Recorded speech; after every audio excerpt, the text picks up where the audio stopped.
History remembers pirates as drunken criminals with parrots and treasure maps. Reality was far stranger. These are the incredible pirate heists you've never heard of. Francis Drake and the capture of the Silver Train. In 1573, the English privateer Francis Drake carried out what may be the single most valuable land-based pirate heist in history. Drake had spent the previous year establishing a hidden base in Panama and recruiting a network of allies, escaped enslaved Africans called cimarrones, who knew the jungle and had every reason to hate the Spanish. Together, they hatched a plan to intercept the treasure of the New World at its most vulnerable point.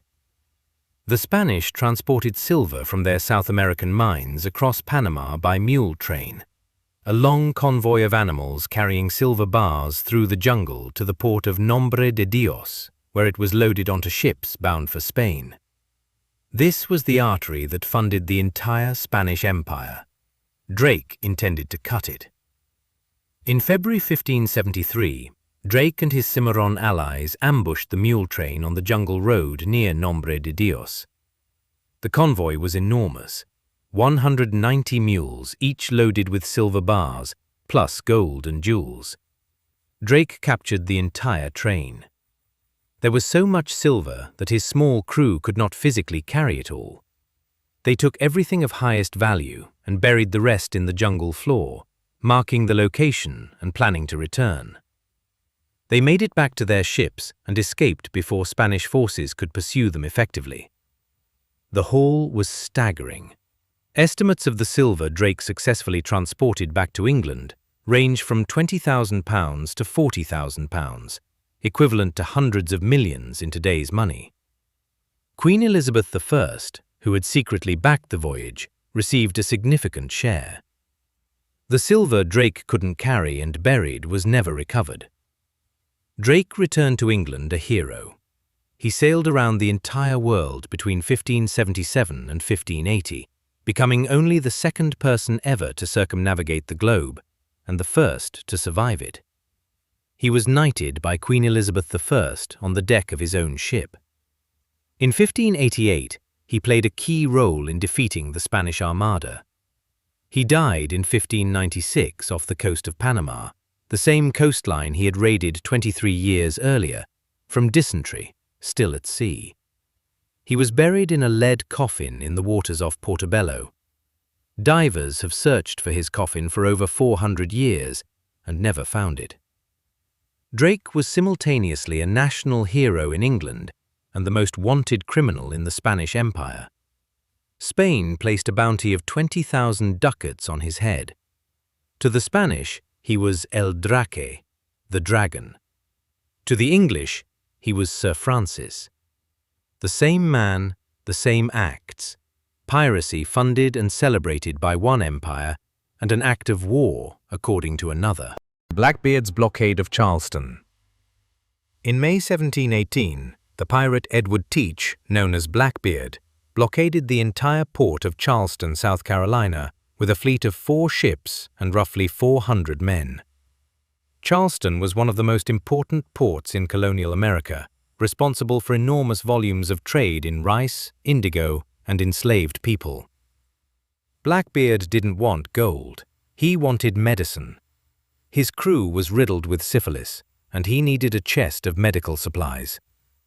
For nearly a week, Blackbeard seized every ship attempting to enter or leave the harbor, taking prominent citizens hostage, including a member of the Colonial Governor's Council. The colony was paralyzed. No ship could move. Trade stopped completely. Merchants panicked. The governor had no navy capable of challenging him. The most powerful port in the American South was being held to ransom by one man and his diseased crew. In the end, Charleston paid. Blackbeard released his hostages, took the medicine chest, and sailed away without firing a single cannon at the city. The most powerful pirate of his age had held an entire American colony to ransom and walked away with a box of pills. The blockade humiliated the colonial government and sent shockwaves through British shipping interests. Governor Robert Johnson of South Carolina was furious. Within months, He coordinated a response with the governor of Virginia, Alexander Spotswood, who hired 2 Royal Navy sloops under Lieutenant Robert Maynard specifically to hunt Blackbeard down. On November 22, 1718, just 6 months after the Charleston blockade, Maynard cornered Blackbeard at Ocracoke Inlet in North Carolina. The battle was vicious and close quarters. Blackbeard boarded Maynard's vessel personally and fought hand to hand. He received 5 musket ball wounds and over 20 sword cuts before he finally died on the deck. Maynard cut off Blackbeard's head and hung it from the bowsprit of his ship as proof. When the head was examined, surgeons counted the entry wounds and could not immediately determine which shot had been fatal. Blackbeard had kept fighting so long after being mortally wounded that witnesses later claimed his headless body swam around the ship 3 times before sinking. That story is almost certainly not true, but the fact that people believed it tells you everything about the kind of man Blackbeard was. He had blockaded a city with a medicine chest as his only goal, and 6 months later, it cost him his head. Bartholomew Roberts and the destruction of the Portuguese fleet. In 1720, the pirate Bartholomew Roberts, known as Black Bart, attacked a Portuguese treasure fleet off the coast of Brazil. Roberts had already been at sea for over a year after being pressed into piracy when his ship was captured. He took to it with extraordinary efficiency. No pirate in history would ever match what he was about to achieve. Roberts sailed directly into a convoy of 42 ships, escorted by 2 warships carrying 70 guns each. Rather than attacking at range, Roberts pulled alongside the richest vessel in the fleet, the Sagrada Familia, under cover of darkness, and demanded her captain come aboard quietly, or he would blow the entire convoy apart. The captain complied. Roberts ransacked the ship of 40,000 gold coins, chains of gold, jewelry, and a diamond-encrusted cross studded with precious stones that had been commissioned for the King of Portugal himself. He was gone before the warships could organize a response. 2 escort vessels, each far more powerful than Roberts' ship, never fired a single shot. Roberts sailed on. He crossed the Atlantic to West Africa and back. He attacked merchant ships off Newfoundland, the Caribbean, and the coast of Guinea.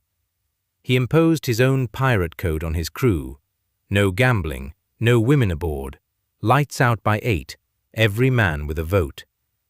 He was teetotal in an era when pirates drank constantly.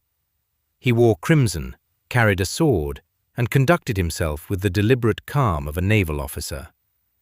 By 1722, he had captured over 400 ships, more than any other pirate in recorded history. The entire Atlantic trade economy was disrupted. Insurance premiums in London tripled. Merchant captains refused to sail certain routes. The Royal Navy eventually sent a warship, HMS Swallow, under Captain Chaloner Ogle, to hunt him down.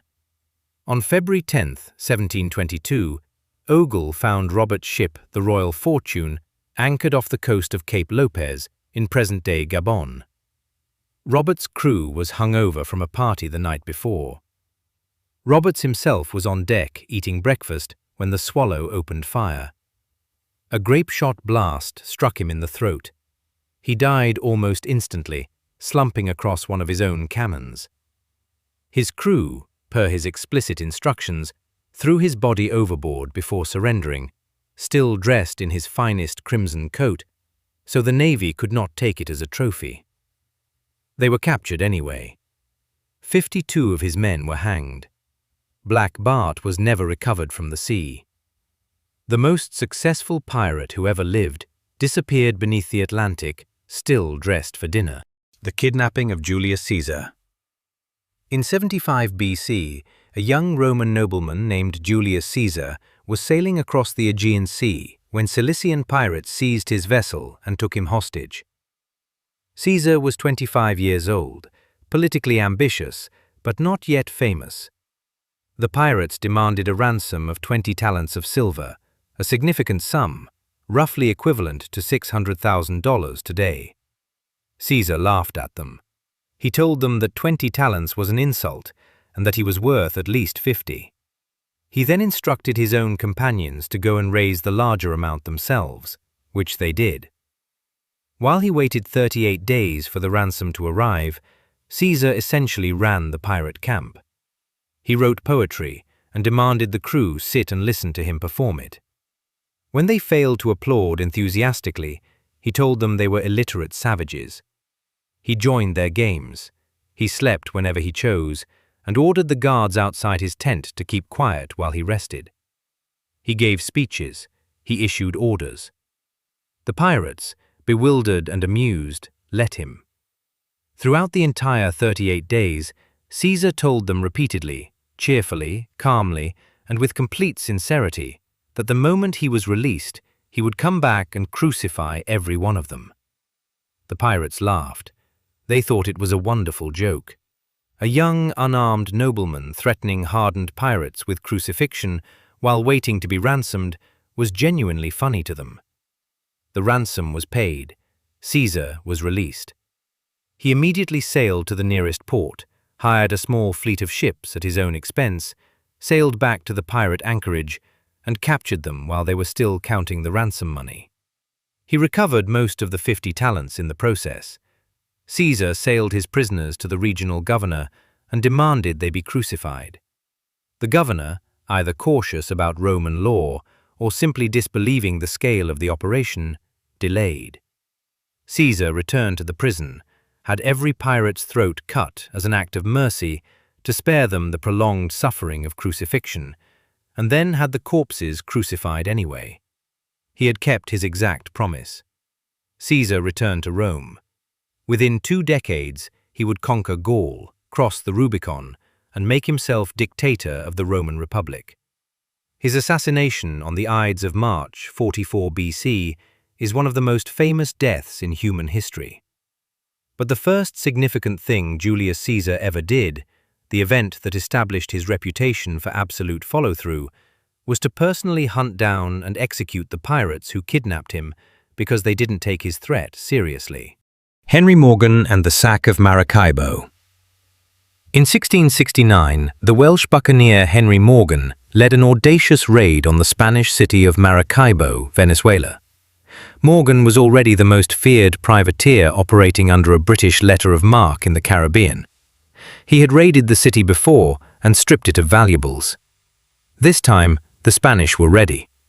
Maracaibo sat at the mouth of a narrow channel leading into a vast inland lake.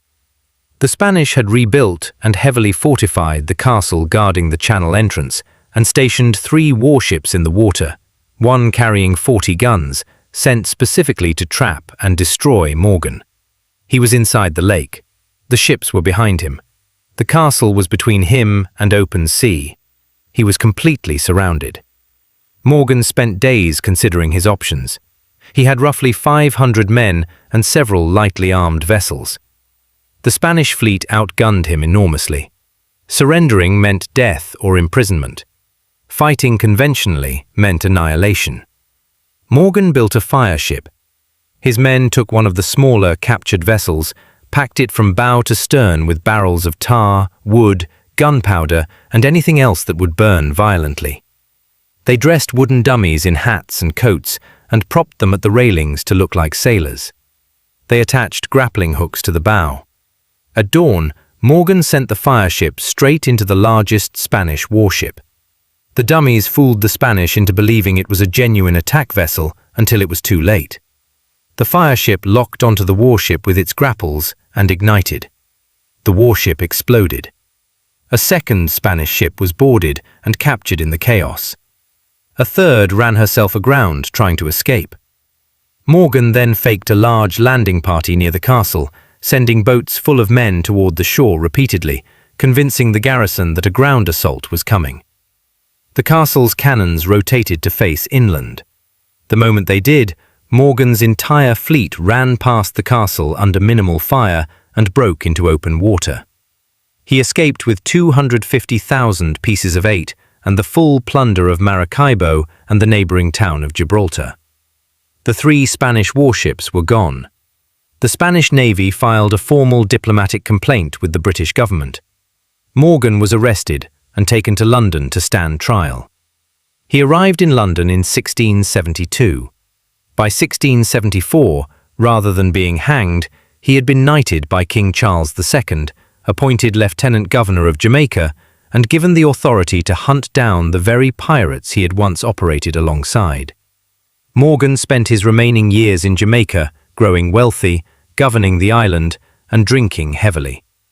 He died in 1688 at roughly 53 years old of what physicians described as dropsy, almost certainly liver failure caused by decades of rum consumption. Henry Morgan was the only pirate in history to escape a war crimes trial by becoming a knight.